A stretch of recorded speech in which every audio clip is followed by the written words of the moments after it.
My patrol boat made it through 3 military deployments, 2 hurricanes, and even a seagull with anger issues, but it never stood a chance against Karen Hunter.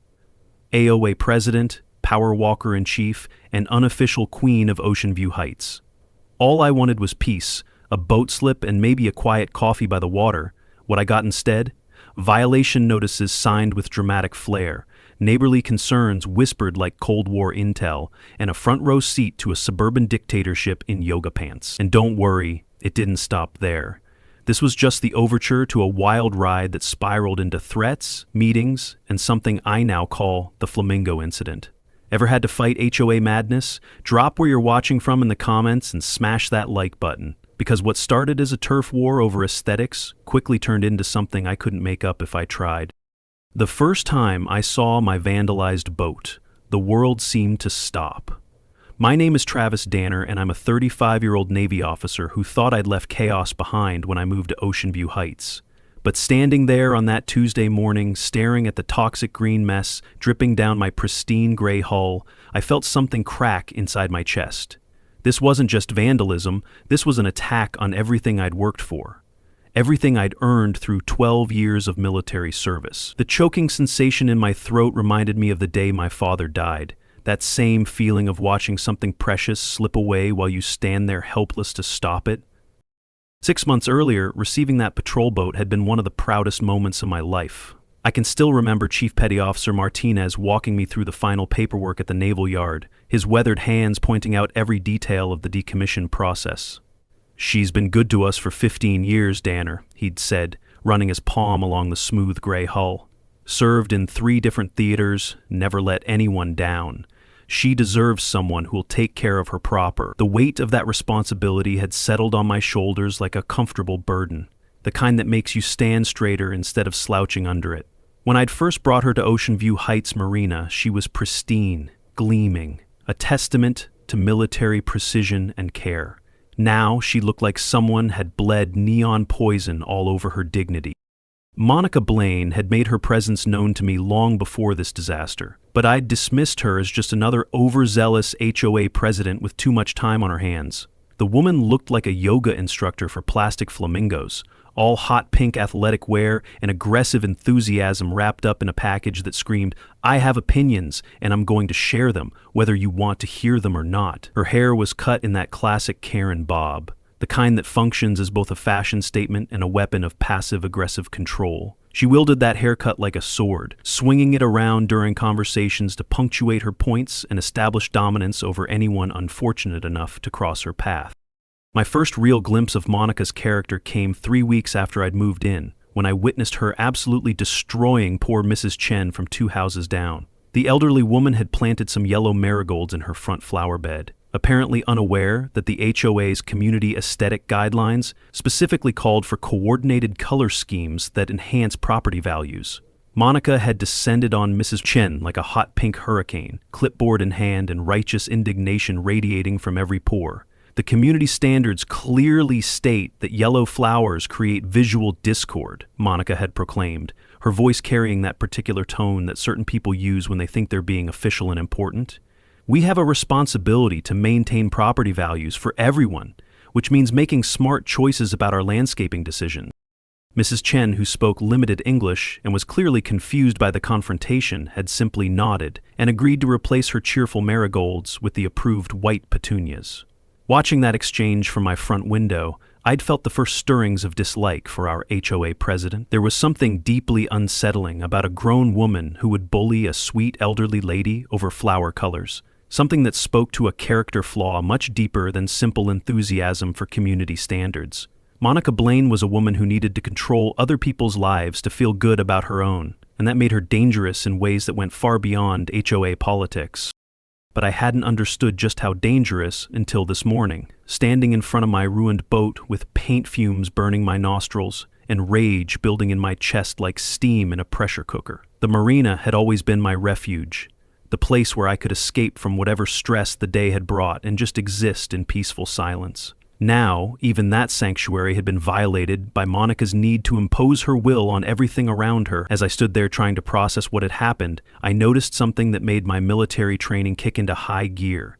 The The paint wasn't just on the boat, it was dripping into the marina water, creating unnatural green streaks that caught the morning sunlight like oil slicks. Whatever Monica had used to vandalize my boat was contaminating the protected waters of our marine conservation zone, and something told me that was going to matter more than either of us realized at the time.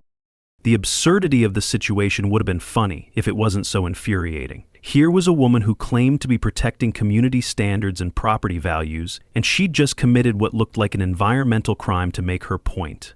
As I watched those toxic green ribbons spread through the marina water, I realized that Monica Blaine had just made the biggest mistake of her life. She thought she was teaching me a lesson about knowing my place in her perfectly controlled community. What she'd actually done was declare war on someone who'd spent over a decade learning how to fight battles much more serious than HOA politics. The game was about to change, and Monica had no idea what she'd just started. Monica's declaration of war arrived exactly 1 week later. Not with the subtlety of diplomatic correspondence, but with all the grace of a neon pink sledgehammer through my front window. The official HOA violation notice was printed on letterhead that probably cost more than most people spend on groceries, complete with legal formatting that was clearly designed to intimidate rather than inform. But what really caught my attention wasn't the fancy paper or threatening language. It was Monica's performance during the emergency HOA meeting she'd called to address my flagrant violation of community standards. The woman had clearly spent hours preparing for this moment, arriving dressed like she was about to deliver a TED Talk on the dangers of boats in residential areas. She'd prepared a presentation that would have made a corporate marketing team proud, complete with photographs of my patrol boat taken from multiple angles and a chart showing theoretical impacts on property values that looked like it had been created by someone with way too much time and access to Microsoft Excel. Her voice took on that particular tone that certain people use when they think they're being official and important. A sort of cross between a news anchor and a funeral director announcing the death of neighborhood aesthetics. "Ladies and gentlemen," Monica began, clicking through her slides with the confidence of someone who believes their own propaganda, "we are facing a crisis that threatens the very foundation of what makes Ocean View Heights the premier residential community it has always been." The way she said crisis made it sound like I'd parked an aircraft carrier in someone's swimming pool instead of keeping a 28-foot boat in a public marina. She went on to describe my patrol boat as everything from an industrial eyesore to a commercial maritime operation that was somehow going to single-handedly destroy everyone's property values and bring chaos to our peaceful suburban paradise. But Monica had made one crucial miscalculation in her grand strategy. She'd underestimated both my preparation and the intelligence of our neighbors.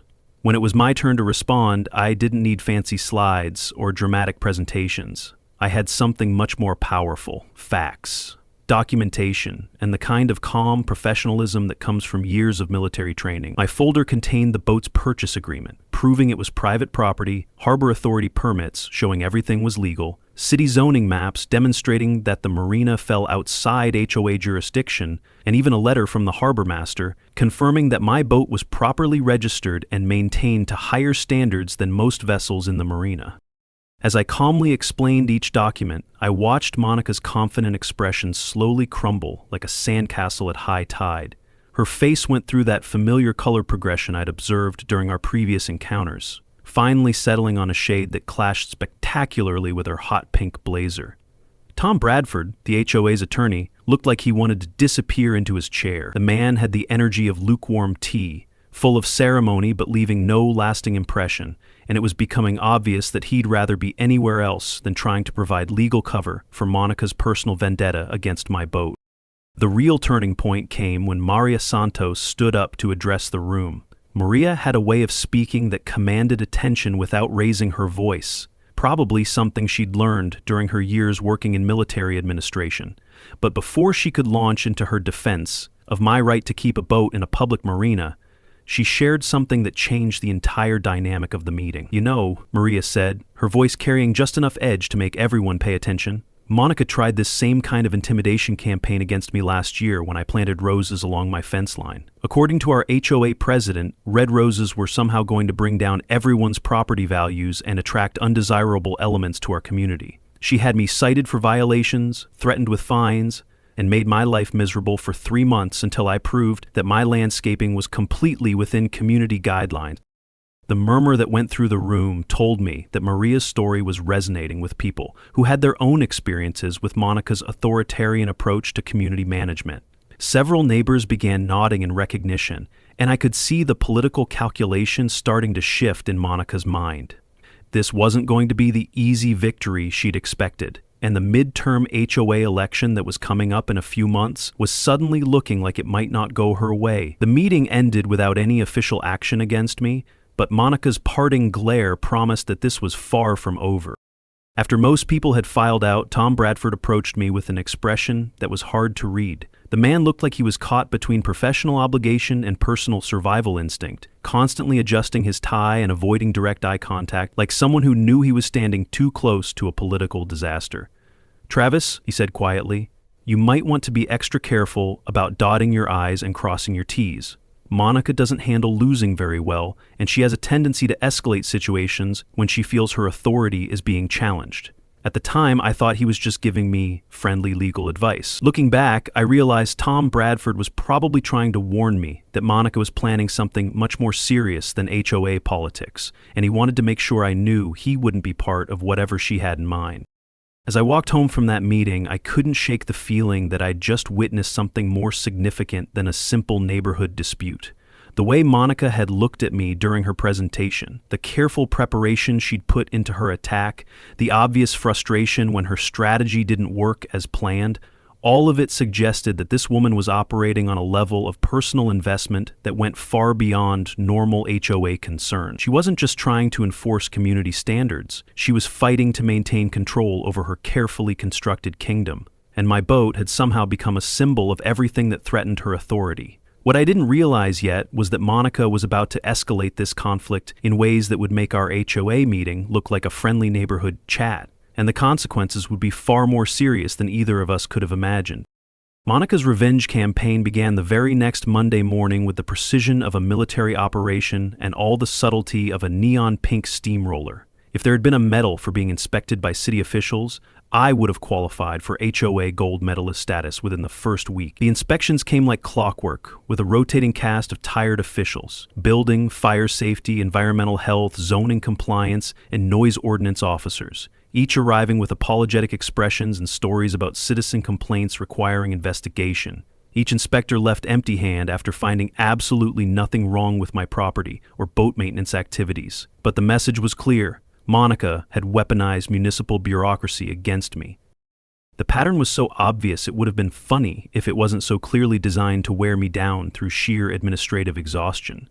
Monica had obviously done her research, identifying every possible city department that could potentially harass a homeowner and deploying them like attack dogs with clipboards. But she wasn't content with just official harassment. She was also waging a psychological warfare campaign that would have impressed military strategists for its thoroughness and creativity.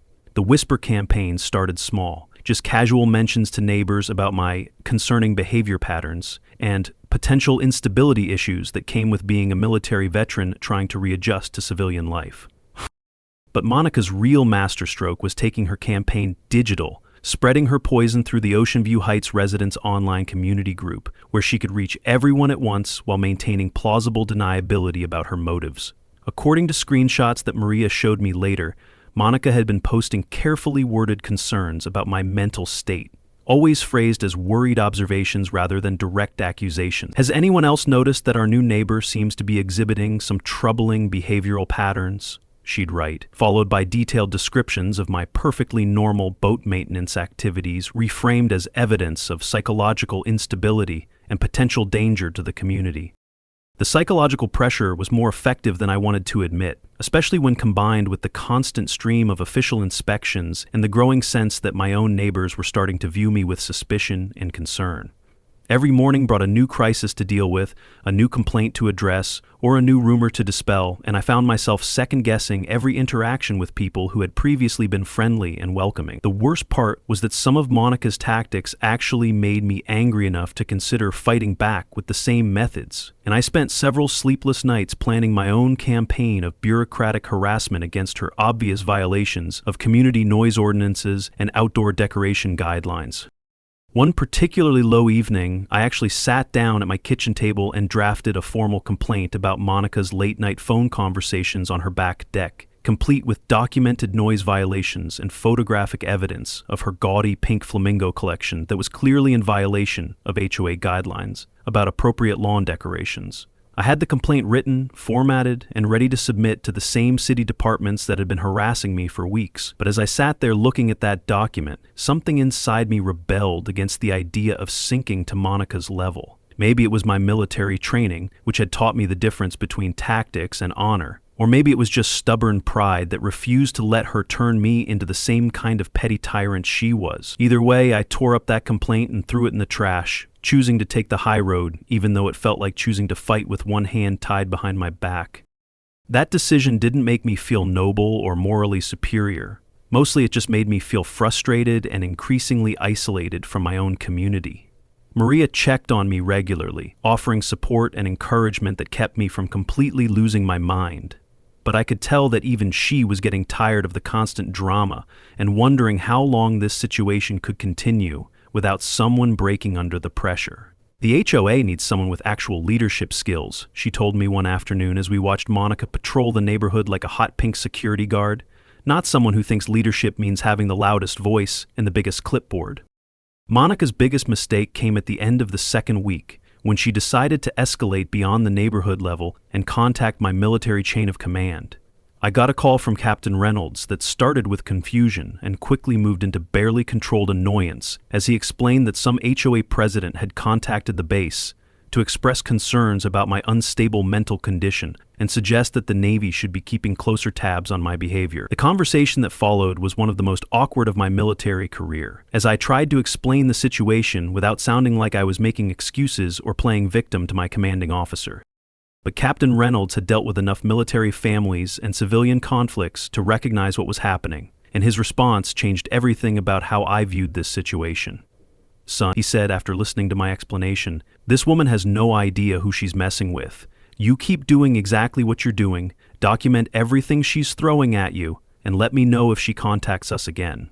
We take care of our own, and we don't appreciate civilians trying to weaponize military channels for their personal feuds." That phone call reminded me that I wasn't just Travis Danner, frustrated homeowner. I was Petty Officer Danner, United States Navy, and maybe it was time to start thinking like the trained military strategist I actually was, instead of the victim Monica was trying to make me into. As I sat on my boat that evening, watching the sun set over the protected waters of our marina, I realized that maybe it was time to stop playing defense and start thinking strategically about this conflict. Monica had escalated beyond neighborhood politics when she tried to involve my military career, and that crossed a line that transformed this from a simple property dispute into something much more personal and potentially serious. I didn't know what she was planning next, but I had a feeling that her campaign of psychological warfare was building towards something bigger, and when it happened, I wanted to be ready with a response that would end this conflict once and for all. The peaceful approach hadn't worked, and Monica was clearly escalating towards something even more destructive. Maybe it was time for this Navy officer to remind everyone involved that there's a difference between picking on someone and picking a fight with someone who knows how to fight back. The call from Chief Petty Officer Roberts came on a Friday afternoon while I was running diagnostics on my boat's engine, the kind of routine maintenance that had become my meditation in the midst of Monica's ongoing harassment campaign. Roberts and I had served together through some serious situations, and he had that particular tone in his voice that meant he was delivering information that would matter more than it initially seemed. "Travis," he said, "I need to fill you in on something about that marina of yours. The whole area falls under EPA jurisdiction as a protected marine conservation zone, which means any environmental incidents get treated as federal crimes. Just thought you should know in case it ever becomes relevant to your situation." I filed the information away as potentially useful, having no idea how crucial it would become just 3 days later. By this point, Monica's behavior had become increasingly erratic as the midterm HOA election approached, and it became obvious that her campaign against me was backfiring spectacularly. Instead of turning the community against me, her constant harassment was making neighbors question her fitness for leadership and generating support for my own candidacy for the HOA board. I could see the desperation in her eyes during our chance encounters around the neighborhood, the way her perfectly composed facade would crack for just a moment to reveal something wild and barely controlled underneath.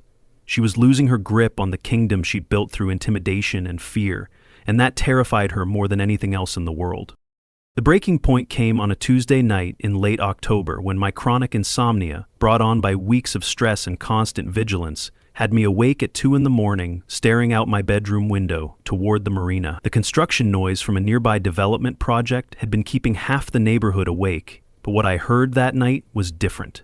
Deliberate footsteps on the wooden dock, moving with the exaggerated stealth of someone who'd watched too many spy movies and had no actual experience with real covert operation. I grabbed the small camera I'd started keeping by my bedside, part of my growing documentation of Monica's harassment campaign, and positioned myself at the window with a clear view of the marina. What I saw would have been comical if it wasn't so clearly malicious. Monica Blaine, dressed head to toe in dark clothing like some kind of middle-aged ninja, creeping toward my boat with several cans of spray paint clutched in her hands like weapons of suburban warfare. She moved with all the grace and subtlety of a yoga instructor for plastic flamingos attempting her first covert operation, constantly looking over her shoulder and pausing at every small sound like she expected SWAT teams to emerge from behind the marina's recycling bins. The whole scene looked like a terrible cosplay of James Bond, missing only theme music and basic common sense. I started recording as Monica approached my pristine gray patrol boat and began shaking one of her spray paint cans, the distinctive rattling sound echoing across the quiet marina like a declaration of war against community peace and environmental responsibility. For a moment, I considered rushing outside to stop her, but the tactical part of my brain recognized that sometimes you learn more by watching than by intervening. I needed to see exactly how far Monica was willing to go, and I needed evidence that would be impossible for her to deny or explain away later. Monica proceeded to vandalize my boat with toxic neon green spray paint that seemed to glow in the moonlight like radioactive waste, working with the kind of manic energy that suggested she was enjoying herself far more than any rational person should while committing environmental crimes. She covered the sides of my hull with crude graffiti that included the charming message, "I or out," spelled out in letters that looked like they'd been written by an angry kindergartner having a tantrum with permanent markers. But what really caught my attention, and what I made sure to capture clearly on video, was what happened next. The paint began running down the sides of my boat and dripping directly into the marina water, creating unnatural green streaks that looked like toxic pollution spreading through our protected marine environment. When Monica finished her midnight masterpiece, she stepped back to admire her handiwork, like some kind of deranged artist putting finishing touches on a sculpture made of pure malice and environmental destruction. The satisfaction on her face was visible even in the dim moonlight, the expression of someone who believed she'd just struck a decisive blow in her personal war against everything she couldn't control. But then she made the mistake that would ultimately destroy her. Instead of taking her empty spray paint cans with her, she tossed them into some nearby bushes, like pieces of evidence she was too arrogant to think anyone would ever find or care about. As I watched Monica disappear into the night, probably thinking she'd gotten away with the perfect crime of suburban revenge, I sat in my bedroom looking at the video I'd just recorded and thinking about Chief Roberts' information about EPA jurisdiction and environmental protection. Monica thought she'd just spray painted a boat. What she'd actually done was commit a federal environmental crime in a protected marine conservation zone, contaminating critical habitat with industrial chemicals that were specifically prohibited from being discharged into marine environments. She'd written herself a $300,000 ticket to federal court, and she didn't even know it yet. As I watched those green streaks spread through the marina water like poison, I realized that Monica Blaine had just handed me the weapon I needed to end this war once and for all. She thought she was painting graffiti on my boat. What she'd actually done was paint her own destruction across the surface of federally protected waters. The next morning dawned clear and bright, perfect weather for what was about to become the most satisfying reconnaissance mission of my entire military career. But first, I needed to document the crime scene with the kind of thoroughness that would make federal prosecutors smile in their sleep. I walked down to the marina with my camera and spent 2 hours photographing my vandalized boat from every conceivable angle, making sure to capture not just the graffiti itself, but also the toxic green paint that had dripped into the water like environmental evidence of premeditated ecological assault. Maria Santos appeared at my shoulder while I was collecting water samples near my boat slip, her face displaying the kind of controlled rage that comes from watching someone you care about get attacked by a neighborhood sociopath with delusions of authority. "That absolute maniac," she said, staring at my ruined boat like she was looking at a crime against humanity.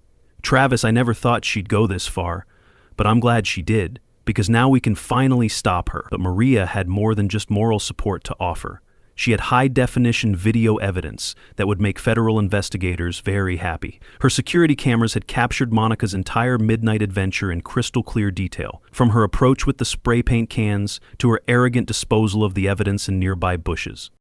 When I retrieved Monica's discarded spray paint cans from their hiding place, I found myself holding what amounted to a confession letter written in industrial chemicals and criminal stupidity. The labels on the cans told a story that would have made any environmental crimes prosecutor start calculating federal penalties. This wasn't harmless graffiti paint from an art supply store, but industrial marine coating containing toluene and methyl ethyl ketone, chemicals that were specifically prohibited from being discharged into marine environments under federal environmental protection laws. Monica had just committed the equivalent of dumping toxic waste into a nature preserve, and she'd done it while being recorded by multiple cameras.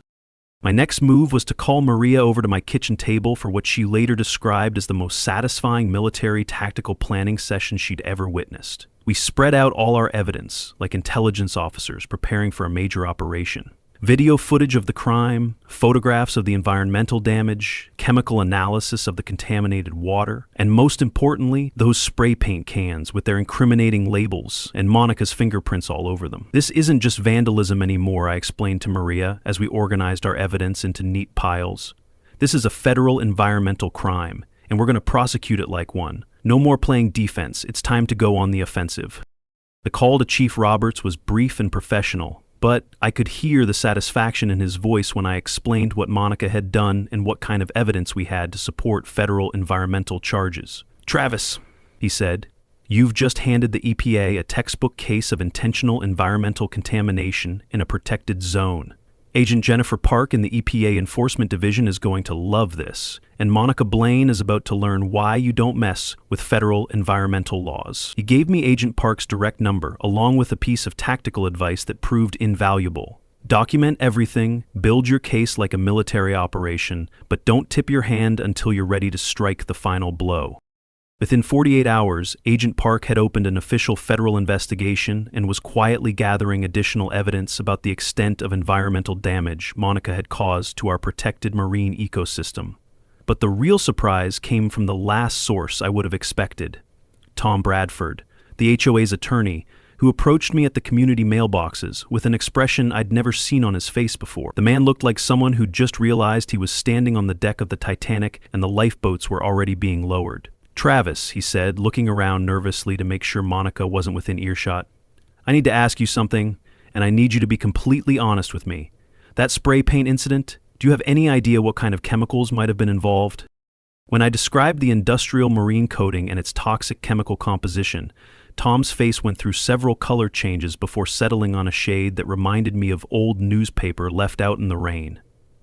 "Dear God," he muttered, more to himself than to me. I told her this was getting completely out of hand, but she wouldn't listen to reason. "Travis, I want you to know that I had absolutely nothing to do with this environmental disaster. And if anyone from the EPA asks, I advised against any kind of direct action from the very beginning of this conflict." Tom Bradford was abandoning ship with the desperate energy of someone who could see federal prosecutors approaching at high speed, and he was providing me with ammunition I never could have obtained on my own.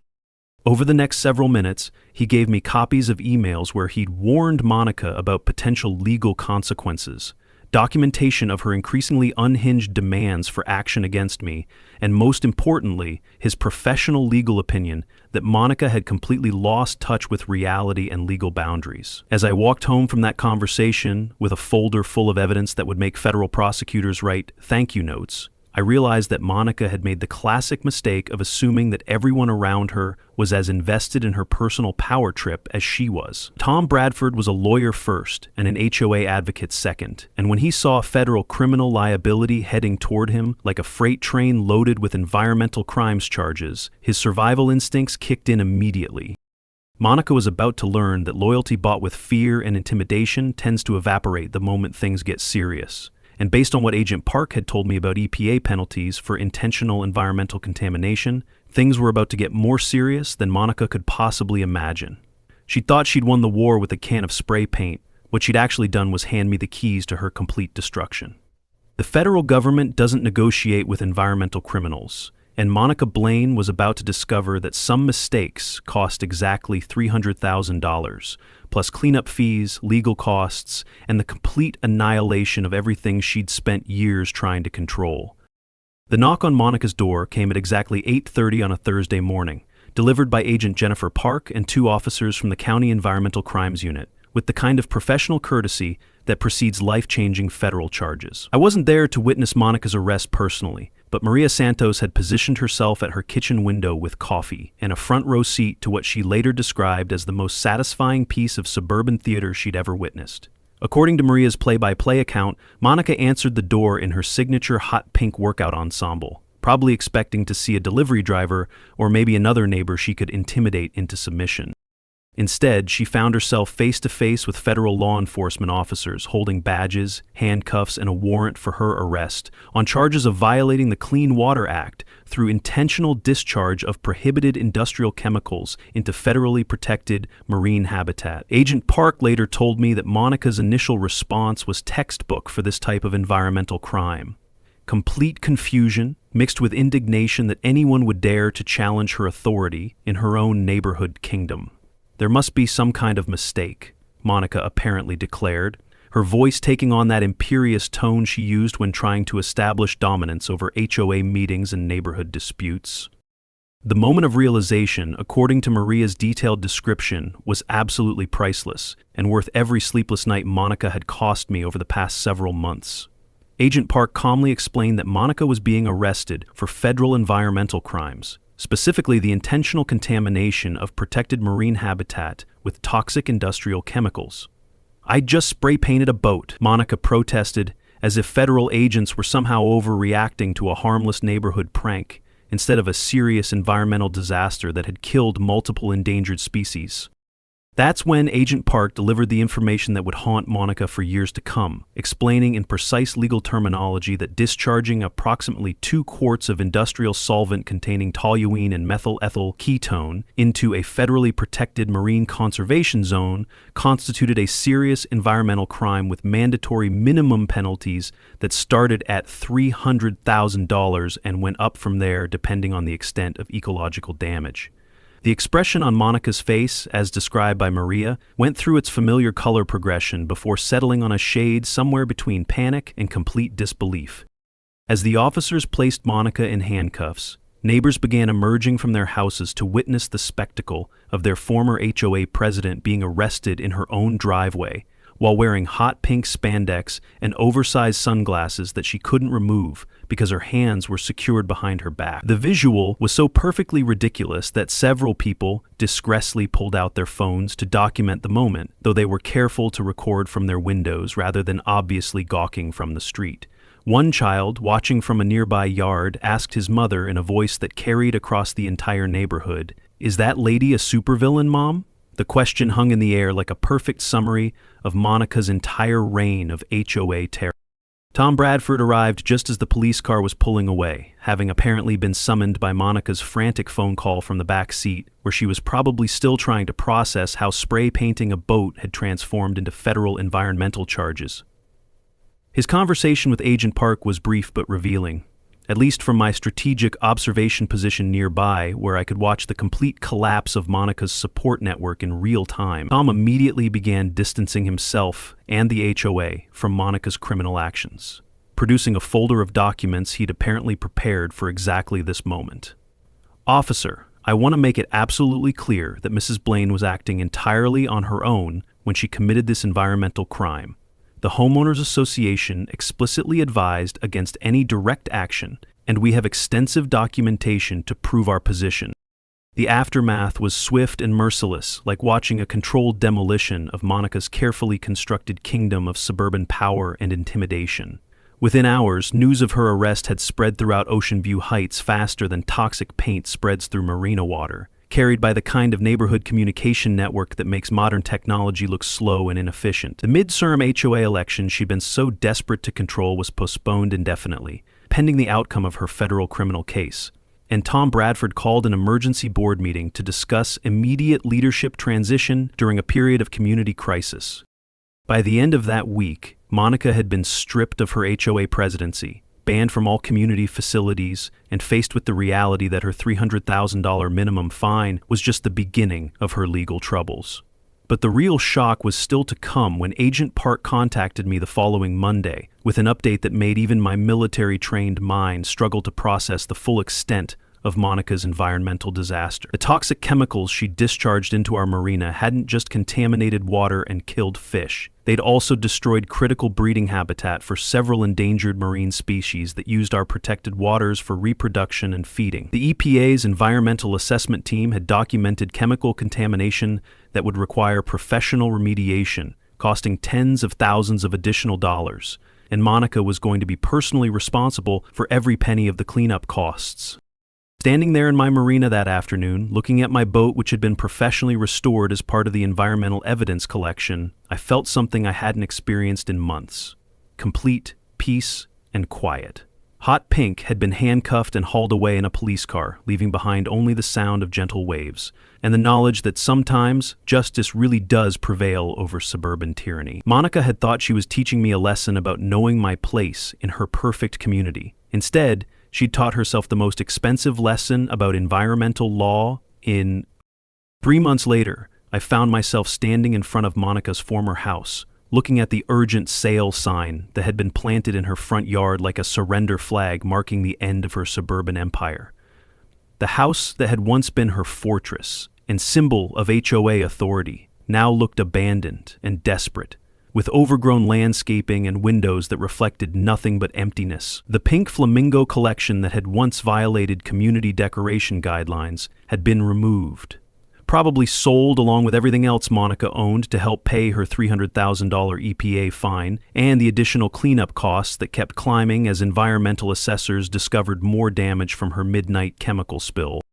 Maria found me there that afternoon, standing quietly in front of Monica's empty house with an envelope in her hands and an expression that mixed sadness with something that might have been closure. "I got this yesterday," she said, handing me a handwritten letter on plain white paper, the kind of cheap stationery that suggested someone who was counting every penny. "It's from Monica's daughter, Ashley. She wanted someone in the neighborhood to know how sorry she is about what her mother did to you and to our community." The letter was brief but heartfelt, written in the careful script of someone who had learned about her mother's crimes through news reports rather than family communication. "Dear neighbors," the letter began, "I want you to know that I am deeply ashamed of my mother's actions and the damage she caused to your community and your marine environment. As someone who studied environmental science in college, I understand the serious nature of what she did, and I want you to know that her behavior does not represent the values I was raised with or the person I thought she was.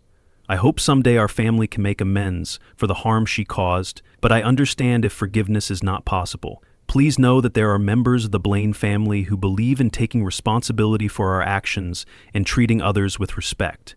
The letter was signed simply, Ashley Blaine, with a return address from across the country, suggesting that Monica's daughter had put considerable distance between herself and her mother's suburban kingdom of environmental destruction. The final HOA election took place on a crisp January morning, and the results reflected a community that had learned important lessons about the difference between leadership and control.